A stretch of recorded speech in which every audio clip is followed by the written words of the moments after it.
The story of Adolf Hitler begins in the quiet rolling hills of Austria, in the small town of Braunau am Inn, on April 20th, 1889.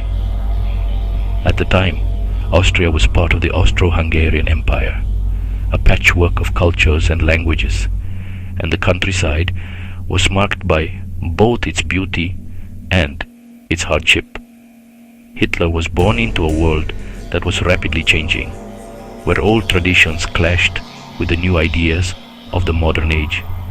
His father, Adolf Hitler, was a strict and often harsh customs official, while his mother, Clara, was gentle and deeply devoted to her children. The family's life was far from easy. They moved frequently, and money was always tight. The young Adolf grew up in a household marked by tension, discipline, and the ever-present shadow of poverty. As a child, Hitler was quiet and withdrawn, often lost in his own thoughts. He was fascinated by art and spent hours sketching, dreaming of one day becoming a great painter. But his father had other plans for him, insisting that Adolf follow in his footsteps and pursue a career in civil service. This clash of wills led to frequent arguments and a growing sense of alienation in the young boy. School was another source of struggle. Hitler's grades were inconsistent, and he often clashed with teachers and classmates. He found solace in his imagination, escaping into the world of drawing and painting, where he could create beauty out of the bleakness that surrounded him. Despite the hardships, he held on to his dream of becoming an artist, believing that his talent would one day be recognized. When he was 16, tragedy struck. Hitler's father died suddenly, leaving the family in even greater financial distress. 2 years later, his beloved mother passed away after a long illness. Alone and adrift, Hitler moved to Vienna, the cultural heart of the empire, determined to pursue his artistic ambitions. Vienna at the turn of the century was a city of grand architecture, bustling cafes, and vibrant artistic life. For a young man with dreams of greatness, it seemed like the perfect place to start anew. In 1907, Hitler applied to the prestigious Vienna Academy of Fine Arts, submitting his portfolio with high hopes. But the Academy's judges were unimpressed. They rejected his application, citing a lack of talent for painting people, though they acknowledged his skill in architectural drawing. Devastated but undeterred, Hitler tried again the following year, only to face rejection once more. These failures were crushing blows to his self-esteem. He was forced to confront the reality that his dream of becoming a professional artist might never come true. With no family to support him and no prospects for the future, Hitler's life in Vienna quickly unraveled. He spent his days wandering the city's streets, sometimes sleeping in shelters or on park benches. He eked out a meager living by painting postcards and small watercolors, selling them to tourists and shopkeepers for a few coins. The city that had once seemed so full of promise now felt cold and indifferent. During these years, Hitler's sense of isolation deepened. He grew resentful of those who had rejected him and began to develop the ideas and prejudices that would later define his worldview. Vienna was a city of contrasts: wealth and poverty, tradition and innovation, tolerance and prejudice. Hitler absorbed it all, and the bitterness of his early failures would leave a lasting mark on his character. The repeated rejection from the Vienna Academy of Fine Arts was a turning point in Hitler's life. It was more than just a setback. It was the shattering of a dream that had given him hope and purpose. In the years that followed, he would look back on this period with a mixture of regret and resentment, convinced that the world had denied him his rightful place. The pain of failure, the sting of poverty, and the loneliness of those years in Vienna would shape the man he would become. For now, he was just another lost soul in a city full of them, a poor, troubled boy with dreams that would never be realized. Those rejections planted a deep anger inside him, a hatred that would, one day, change the world forever. He served in the German army during World War I, and when Germany was defeated, Hitler saw himself as the man destined to restore its pride. In the turbulent years following the First World War, Germany was a nation in crisis.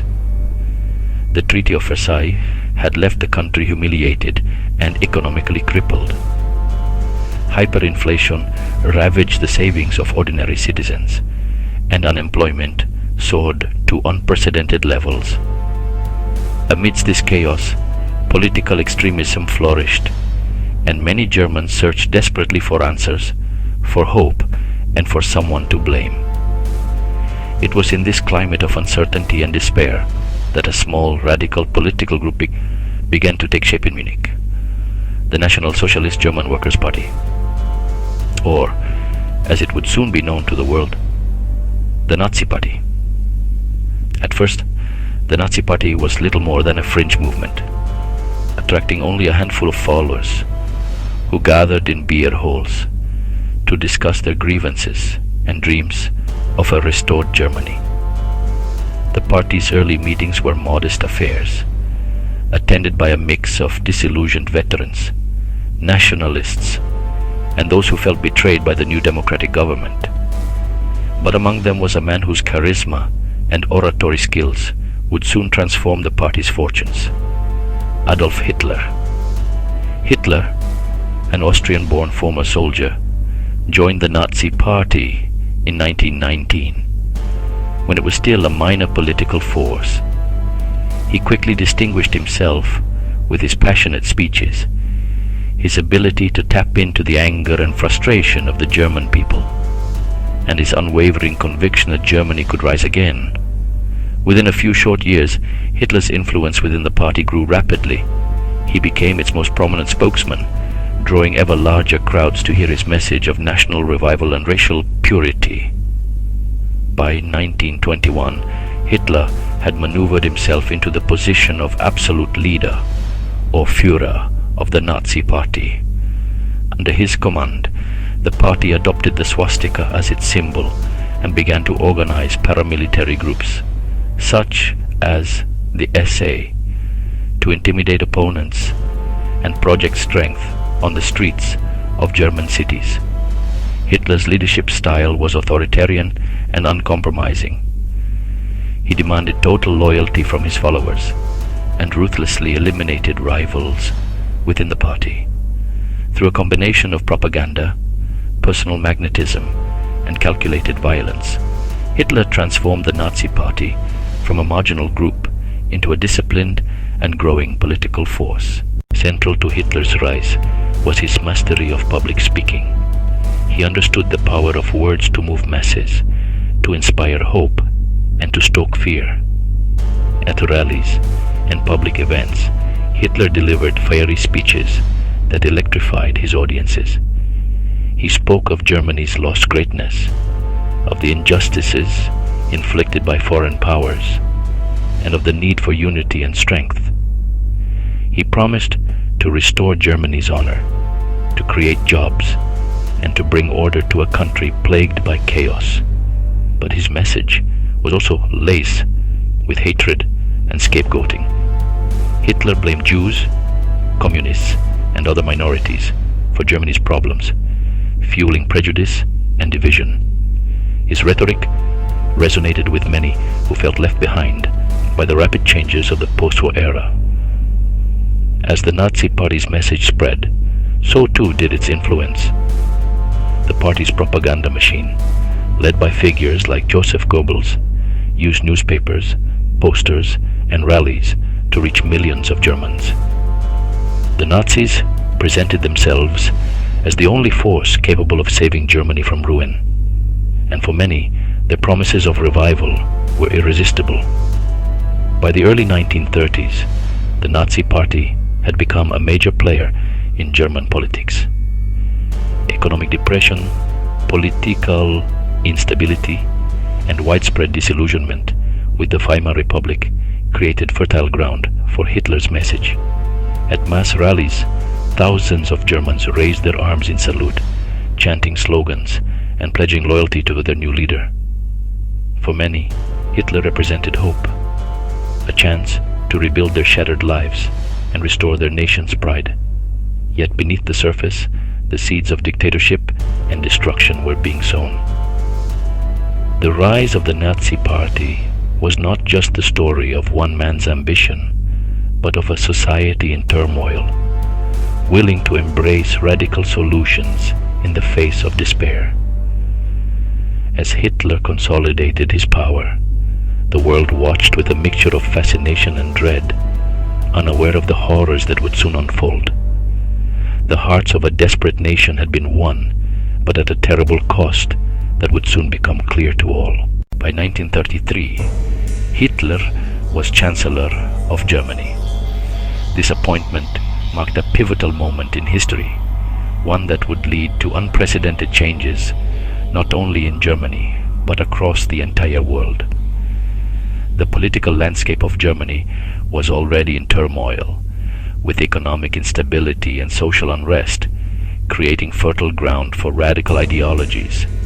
Hitler, with his charismatic oratory and promises of national rejuvenation, managed to captivate a significant portion of the German populace. His rise to power was not just a political maneuver, but a calculated strategy that involved manipulating public sentiment and exploiting the weaknesses of the Weimar Republic. Within just a few months, he turned democracy into dictatorship. He crushed opposition, built concentration camps, and instilled a climate of fear and repression. The Reichstag fire in February 1933 was a critical event that Hitler used to his advantage. By blaming the fire on communists, he justified the implementation of the Reichstag fire decree, which suspended civil liberties and allowed for the arrest of political adversaries. This decree was a significant step in dismantling the democratic framework of the Weimar Republic. The Enabling Act, passed in March 1933, further consolidated his power by allowing him to enact laws without the Reichstag's consent, effectively rendering the legislative body obsolete, and, well, set his sights on global domination. Hitler's ambitions were not confined to Germany alone. He envisioned a vast empire that would dominate Europe and, eventually, the world. His aggressive foreign policy began with the reoccupation of the Rhineland in 1936, a direct violation of the Treaty of Versailles. This bold move went unchallenged by France and Britain, emboldening Hitler further. The annexation of Austria in 1938, known as the Anschluss, was another step in his expansionist agenda. The Munich Agreement later that year allowed him to annex the Sudetenland, a region of Czechoslovakia, without military intervention from other European powers. These actions set the stage for the invasion of Poland in 1939, which triggered the outbreak of World War II. Hitler's regime was characterized by its brutal suppression of dissent and its systematic persecution of various groups deemed undesirable by the Nazi ideology. Jews, Romani people, disabled individuals, political dissidents, and many others were subjected to horrific treatment. The establishment of concentration camps was a key component of this oppressive system. Initially used to detain political opponents, these camps evolved into sites of mass murder and genocide, most infamously exemplified by the Holocaust. The Nazi propaganda machine played a crucial role in maintaining Hitler's grip on power. Joseph Goebbels, the Minister of Propaganda, orchestrated a relentless campaign to control the narrative and manipulate public opinion. Through films, radio broadcasts, and mass rallies, The regime promoted its ideology and deified Hitler as the savior of Germany. This propaganda not only glorified the regime's achievements, but also dehumanized its enemies, making the atrocities committed by the Nazis more palatable to the general populace. As Hitler's power grew, so did his military ambitions. The rearmament of Germany, in direct defiance of the Treaty of Versailles, transformed the country into a formidable military power. The Wehrmacht, Luftwaffe, and Kriegsmarine were all expanded and modernized, preparing Germany for the large-scale conflicts that Hitler envisioned. The concept of blitzkrieg, or lightning war, was developed to achieve rapid and decisive victories, as seen in the invasions of Poland, France, and other countries. Despite initial successes, Hitler's overreach eventually led to his downfall. The invasion of the Soviet Union in 1941, known as Operation Barbarossa, stretched German resources thin and opened up a brutal Eastern Front. The entry of the United States into the war in 1941 further tilted the balance against the Axis powers. By 1944, the Allies had gained significant ground, and the tide of war had turned decisively against Germany. The D-Day landings in Normandy marked the beginning of the end for Hitler's regime. In the final months of the war, as Allied forces closed in on Berlin, Hitler's mental and physical health deteriorated. He retreated to his bunker, where he continued to issue increasingly irrational orders. On April 30th, 1945, with Soviet troops just blocks away from his bunker, Hitler took his own life. His death marked the end of the Third Reich, but the legacy of his tyranny and the devastation of World War II would continue to shape the world for decades to come. The story of Hitler's rise and fall is a stark reminder of the dangers of unchecked power and the catastrophic consequences of totalitarianism. It underscores the importance of vigilance, the protection of democratic institutions, and the need to confront and challenge extremist ideologies wherever they arise. At first his armies triumphed, but arrogance led to disaster, invading the Soviet Union and declaring war on nearly the entire world. As Berlin burned in 1945, Hitler hid in an underground bunker, and on April 30th, he took his own life, ending one of history's darkest chapters. He left behind a shattered world and a warning that hatred and power, left unchecked, can destroy all of humanity.